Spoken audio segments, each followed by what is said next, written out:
Bonjour, bonjour, Africains, Africaines. Je suis Oscar Barbosa, toujours. Mon Afrique, la pauvreté des Africains. À l'âge de 30 ans, je me retrouve encore en famille, parmi mes petits frères et petites sœurs, du temps encore les mamites de riz, le restant de la nourriture de papa. Dieu, comment mes petits frères vont-ils me respecter? Les petits du quartier ne sont pas prêts à m'appeler tonton, malgré que je suis barbu, mais ils préfèrent m'appeler par mon nom. Ma personne ne les effraie pas. Ma barbe ne les effraie pas. Mon Afrique, il n'y a pas de travail. Je suis allé à l'école pour savoir lire, savoir écrire et avoir des diplômes. Mais pour le travail, c'est un miracle. Inch'Allah, je vais travailler. L'espoir fait vivre. On espère toujours. Mais l'âge avance. Mon ami, le temps ne va pas t'attendre. On va faire comment? Africain, Yako. On patiente toujours. Peut-être qu'un bon vent soufflera sur l'Afrique pour les Africains. Mais Africains, c'est vrai que la patience est un chemin d'or. Mais vous ne voyez pas que la patience dort sur le chemin? Unissons-nous main dans les mains pour travailler pour notre Afrique. Unissons-nous main dans les mains afin de faire évoluer l'Afrique. Sinon, on va toujours patienter. Et la patience, à son tour, va toujours dormir sur le chemin. Mon frère, j'ai une boule d'attiqué ici. Mon frère, j'ai une boule d'attiqué ici, hein. Tu n'as pas 100 francs là-bas? On va acheter poisson de Gaba pour mettre dessus pour manger. Africain, ça fait pitié. Ça fait pitié. Je suis allé à l'école pour avoir des diplômes. Mais je ne sais pas si c'est la malchance pour moi d'avoir du travail. J'ai passé le concours de CAFOP, fiasco. J'ai passé le concours de la police, fiasco. Chaque année, je ne fais que passer des concours. Et chaque année aussi, je ne fais qu'échouer au concours. Peut-être que je ne suis pas assez intelligent pour être admis au concours, qui sait? J'ai compris quelque chose maintenant. Je vais mettre mon argent de concours de chaque année de côté pour me créer une activité à moi, c'est mieux. Imagine 100 000 chaque année dans des concours. 100 000 chaque année dans un concours. Sur 2 ans, je pouvais m'avoir une activité de 200 000 à mon propre compte. Je serais moi-même mon propre chef d'entreprise. Je serais moi-même mon propre directeur. Mais qui aurait su, peut-être qu'un jour, peut-être qu'un concours allait me sourire. En probabilité, on dit que c'est aléatoire. Soit tu gagnes ou soit tu perds. C'est la vie.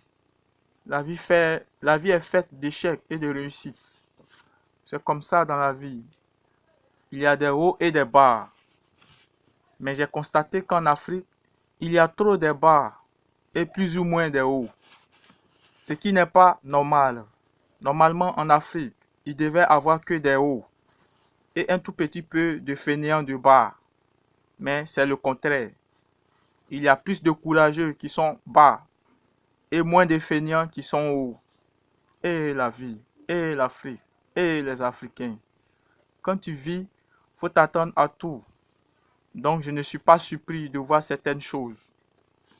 Vous, gouvernants des États africains, pensez au moins, pensez au moins à vos peuples que nous sommes un peu. On ne vous dit absolument rien. On ne vous fait pas pitié. Les peuples africains sont livrés à eux-mêmes. Dieu, Dieu. On a compté sur vous, chers gouvernants africains. Aujourd'hui, on compte sur Dieu.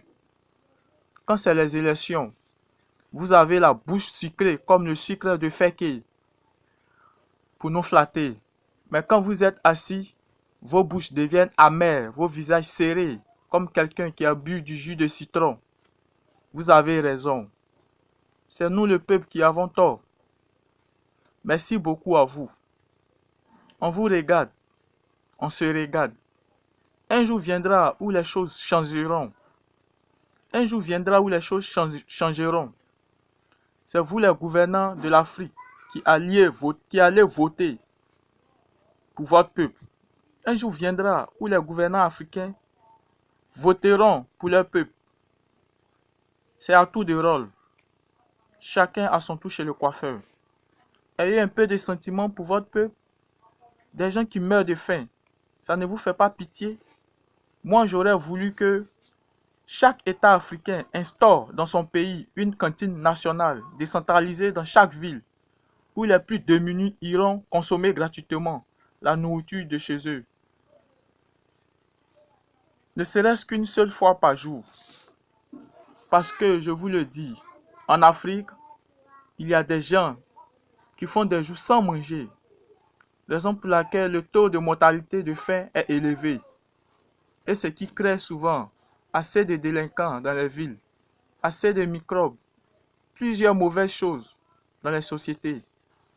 Les Africains actuellement ne vous demandent pas de l'or, ni une maison, ni une voiture, ni des vêtements, ni des chaussures. Quelqu'un qui a faim va faire quoi avec toutes ces choses?